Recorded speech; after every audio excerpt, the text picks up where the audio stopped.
Imagine being born royalty, draped in silk, destined for power, only to be shackled by a prison built of bone and blood. European royalty, obsessed with pure bloodlines, engaged in incestuous marriages so extreme, their family trees resembled mangled wreaths. We're not just talking distant cousins, folks. We're talking siblings, uncles and nieces, all swapping vows to keep the kingdom within the family, even if that family was slowly going insane. Get ready for a dark dive into the lives of women, sacrificed on the altar of royal ego, whose genes screamed in silent agony. At number 10, let's talk about Princess Victoria Melita. She was born in 1876. Victoria Melita was a pawn in a deadly game played across Europe's royal chessboard. Great-great-granddaughter of the haemophiliac Queen Victoria, she became a symbol of genetic time bomb, ticking away within Europe's elite.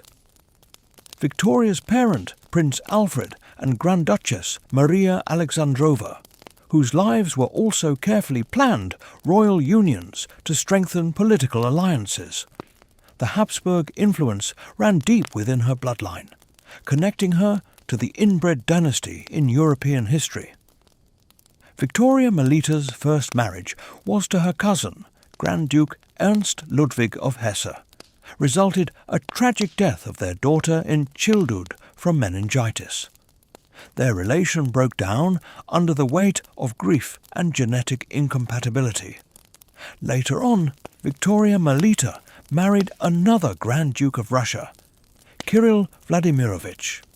However, the tragedy persisted. Several of her children suffered from genetic blood disorder, haemophilia. Witnessing the consequences of her family's marriage policies affected her mentally.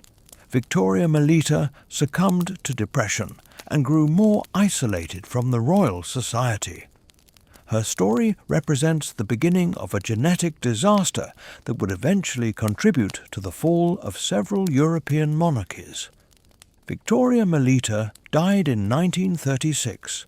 Her legacy serves as a warning about the human cost of treating bloodlines like political currency.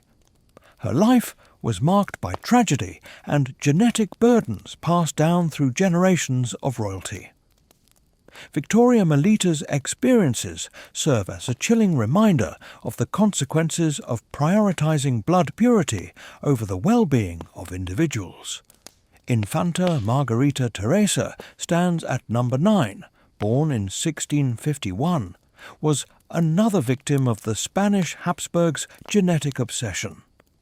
The Habsburgs, notorious for their distinctive jawline, a delightful side effect of generations of inbreeding, took cousin marriage to an art form. Margarita's father, King Philip IV of Spain, married his own niece, Maria Anna of Austria, amplifying the already concentrated Habsburg genes to dangerous levels. Her family tree resembled a twisted vine more than a branching structure. Margarita Teresa's paternal grandfather, Philip III, had married his first cousin. Her maternal grandparents shared great-grandparents, making them second cousins. The young Infanta became famous throughout Europe, not for her political achievements, but as the subject of Diego Velázquez's masterful paintings. Art historians have noted the sadness in her expression, even as a young child, as if she somehow understood the genetic burden she carried. Margarita Teresa's health problems began early and never ceased. She suffered from constant respiratory infections, digestive issues, and unexplained fevers that left her bedridden for weeks. At age 14, she was married to her uncle Leopold I of Austria, continuing the family tradition of close intermarriage.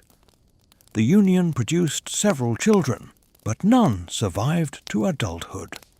Margarita Teresa herself died at 21, her body unable to withstand the accumulated genetic damage of generations of Habsburg inbreeding.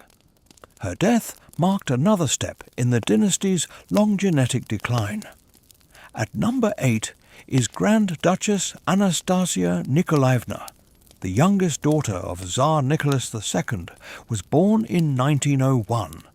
Anastasia grew up in a family haunted by haemophilia, the genetic disorder that had infiltrated European royal bloodlines through her great-great-grandmother, Queen Victoria.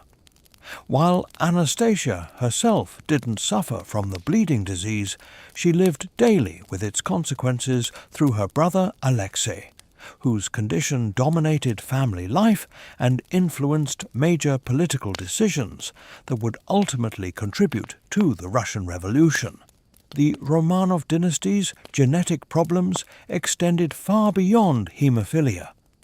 Anastasia's ancestry contained multiple instances of cousin marriage, connecting her bloodline to the Danish, German, and British royal families.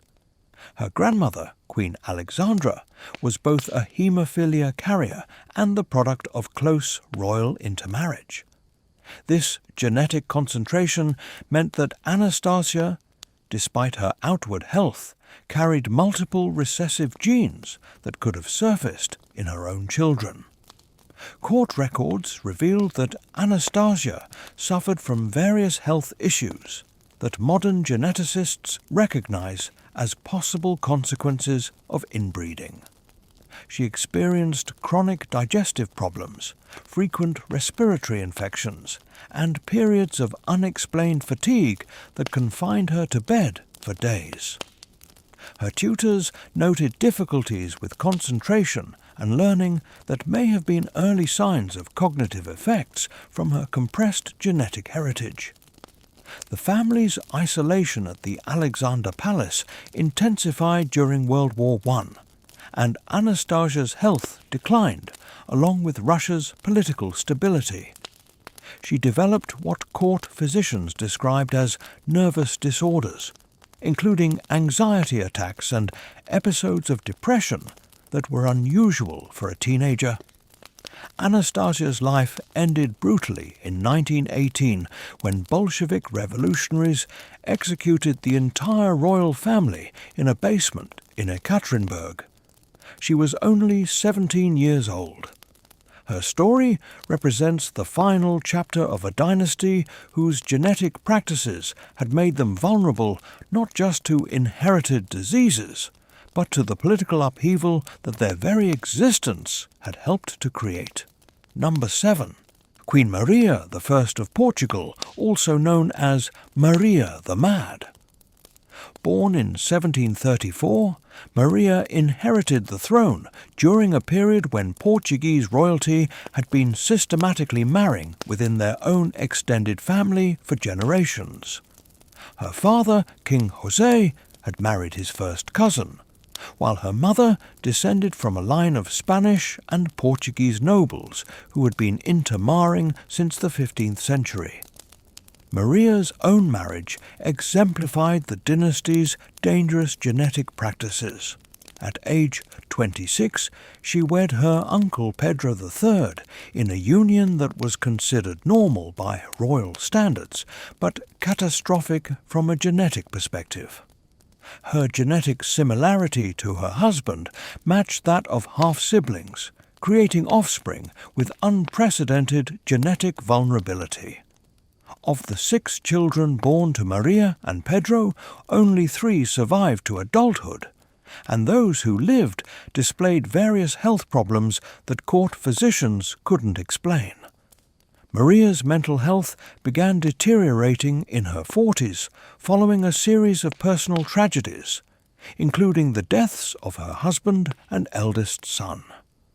What started as periodic episodes of melancholy evolved into severe religious mania, with the Queen becoming obsessed with her own damnation and the sins of her ancestors. By 1792, Maria was declared mentally incompetent, making her son regent while she lived out her remaining years in a twilight world of genetic-induced madness. She died in 1816, having spent over 2 decades as a prisoner of her own damaged mind, a victim of centuries of calculated inbreeding. The pursuit of blood purity wasn't just a political strategy, it was a gamble with human lives. Imagine being born into a body that betrays you, your mind a labyrinth of inherited instability. These women lived that nightmare, their suffering a testament to the horrific consequences of royal inbreeding. Princess Charlotte Augusta of Wales, at number 6, was born in 1796. She was Britain's lost heir, whose tragic death exposed the devastating genetic legacy lurking within the Hanoverian bloodline. As the only legitimate child of the unpopular Prince Regent, later George IV, she carried the hopes of a nation seeking stability after decades of royal scandal and political upheaval.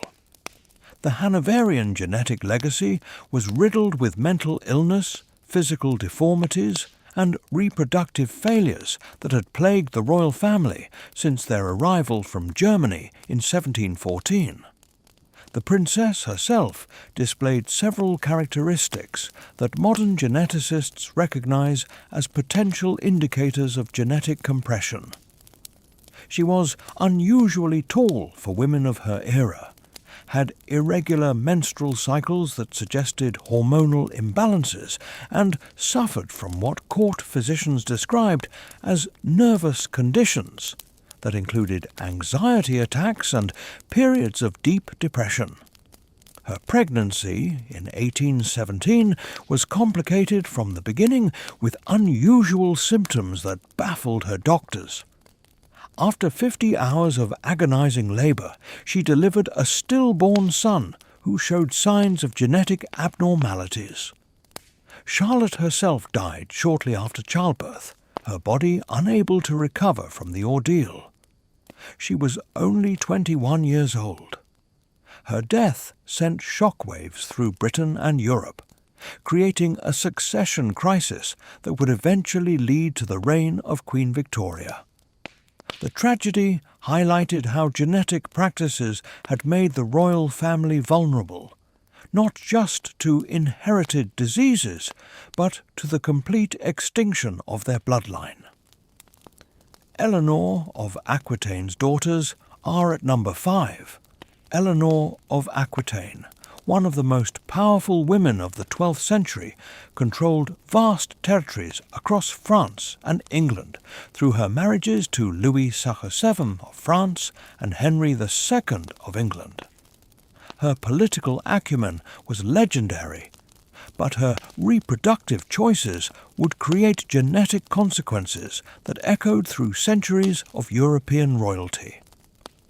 Of her 10 children, her daughters faced particular challenges as they became valuable pawns in the medieval marriage market.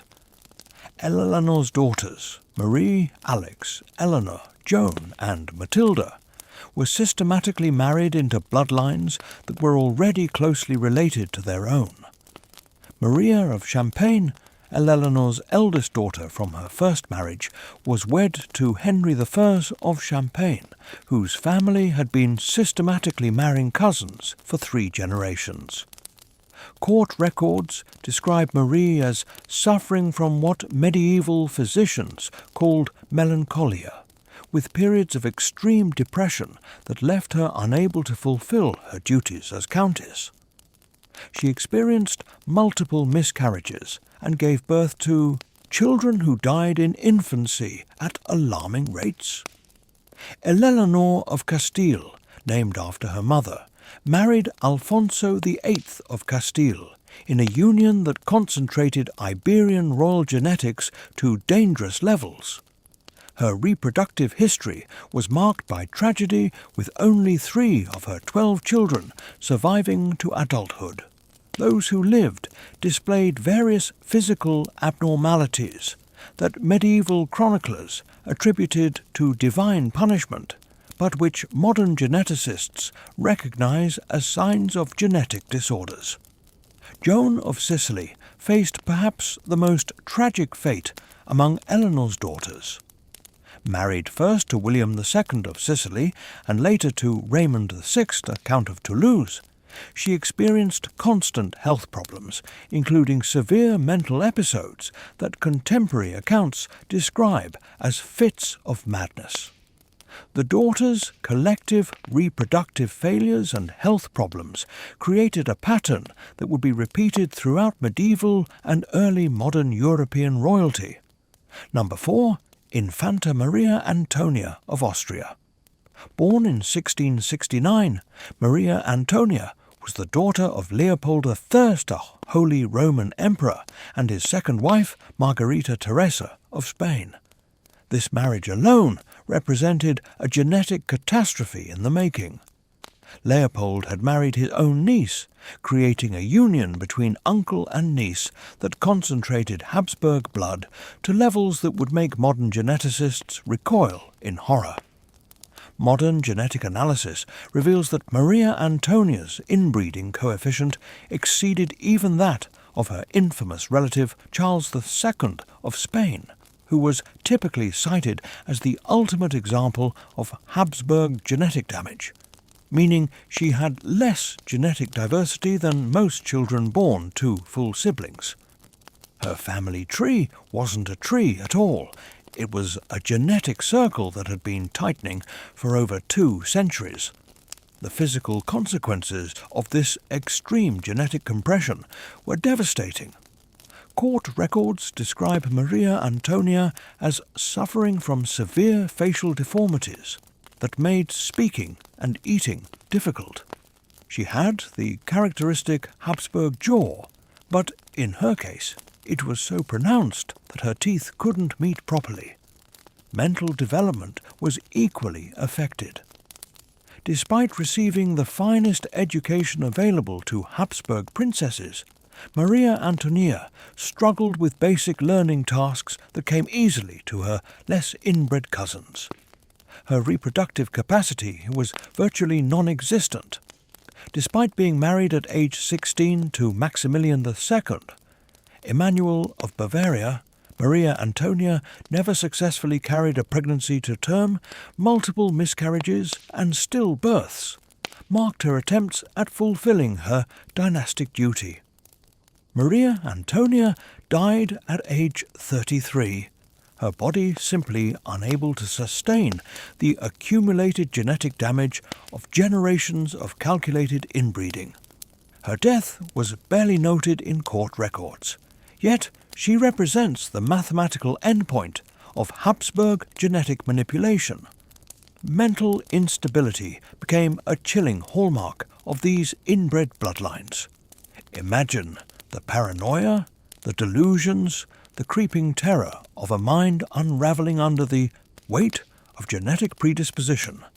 Power became a curse, and the throne a gilded cage of insanity. Queen Joanna of Castile at number 3, also known as Joanna the Mad. Born in 1479, Joanna was the daughter of the Catholic monarchs, Isabella the Wet of Castile and Ferdinand II of Aragon, whose marriage had united Spain and launched the country toward global dominance. Juana's marriage to Philip the Handsome of Austria in 1496 was designed to strengthen Spain's alliance with the Holy Roman Empire, but it created a genetic combination that would prove catastrophic. Philip brought his own burden of Habsburg inbreeding, and their union concentrated genetic weaknesses from both the Spanish and Austrian royal lines.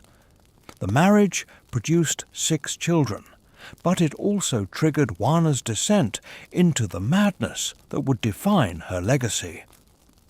The first signs of Juana's mental deterioration appeared shortly after Philip's death in 1506. Her grief transformed into obsession as she refused to allow her husband's burial, insisting that he would return to life. She travelled across Spain with his coffin, stopping only at convents because she believed other women might steal his corpse. her condition deteriorated rapidly. She experienced violent mood swings, periods of catatonia, and episodes where she believed she was being poisoned by courtiers. Her behaviour became so erratic that her father Ferdinand declared her mentally incompetent and assumed regency over Castile. When her son Charles inherited the throne, he continued her confinement, keeping his mother locked in the royal palace at Tordesillas for nearly 50 years. Juana died in 1555, having spent most of her adult life as a prisoner of both political circumstances and her own damaged genetics. Number 2, Ankhesenamun was one of history's earliest documented victims of systematic royal inbreeding. Born around 1348 BCE as the third daughter of the revolutionary pharaoh Akhenaten, Ankhesenamun entered a world where sibling marriage was not just accepted, but considered essential for maintaining divine royal blood. Her birth name, Anksenpa-Aten, honoured the Aten, the sun deity her father had elevated above all other Egyptian gods. Ankhesenamun's family tree reads like a genetic horror story written in hieroglyphs. Her father, Akhenaten, had married his own sister Nefertiti in a union that Egyptian religion proclaimed sacred, but which modern genetics reveals as catastrophically dangerous. Ankhesenamun's grandparents, Amenhotep III and Queen Tiye, were themselves closely related, possibly first cousins. This pattern of sibling and close cousin marriage had been standard practice in the Egyptian royal family for over 1,000 years, creating genetic compression that reached extreme levels by the time of Ankhesenamun's generation. This union represented the culmination of generations of genetic concentration within the royal bloodline. Both siblings carried identical recessive genes that, when combined, created offspring with severe genetic disorders that proved incompatible with life. Archaeological evidence provides tragic testimony to the genetic consequences of their marriage. Modern CT scanning and DNA analysis of these mummified infants reveals severe birth defects consistent with extreme inbreeding. One fetus showed signs of spina bifida and scoliosis, while the other displayed cranial abnormalities and limb deformities. Both had developed to approximately 7 months gestation before dying, suggesting that genetic disorders, rather than premature labour, caused their deaths. Ankhesenamun's own health was compromised by the genetic burden she carried. Letters discovered in Hittite archives suggesting she desperately sought to marry a foreign prince to escape this genetic trap. But her pleas were unsuccessful. Ankhesenamun disappeared from historical records shortly after Tutankhamun's death, likely falling victim to the political chaos that followed the end of their dynasty. These stories aren't just about individual tragedies, they're about the collapse of dynasties. The pursuit of pure blood led to genetic bottlenecks, leaving royal families vulnerable to disease, infertility, and ultimately extinction. The cost of royal ego was paid in human suffering and the slow, agonizing death of empires. At number 1 stands Cleopatra VII Philopator. Born in 69 BCE, Cleopatra was the final pharaoh of Egypt and the last ruler of the Ptolemaic dynasty, a Greek Macedonian royal house that had controlled Egypt for over 3 centuries. What most people don't realize is that her famous intellect and political acumen developed despite carrying one of the most compressed genetic inheritances in human history. The Ptolemaic dynasty's genetic practices make even the notorious Habsburgs look genetically diverse by comparison. For nearly 300 years, the Ptolemies had systematically practiced brother-sister marriage as a matter of religious and political policy. They believed this preserved the divine nature of their bloodline, while preventing rival claims to the throne. The result was a family tree that resembled a ladder more than a branching structure. Cleopatra's immediate ancestry reveals the shocking extent of this genetic compression. Her parents, Ptolemy the 12th Auletes and Cleopatra the 5th Tryphena, were siblings. Her grandparents were also siblings. This pattern extended backward through at least 8 generations, creating a genetic bottleneck so severe that Cleopatra had fewer unique ancestors than most people have great-grandparents. Mathematical analysis of Cleopatra's pedigree reveals an inbreeding coefficient, a level of genetic concentration that modern geneticists consider incompatible with normal human development. To put this in perspective, children born to first cousins have an inbreeding coefficient of 0.0625, while Cleopatra's coefficient was nearly 6 times higher.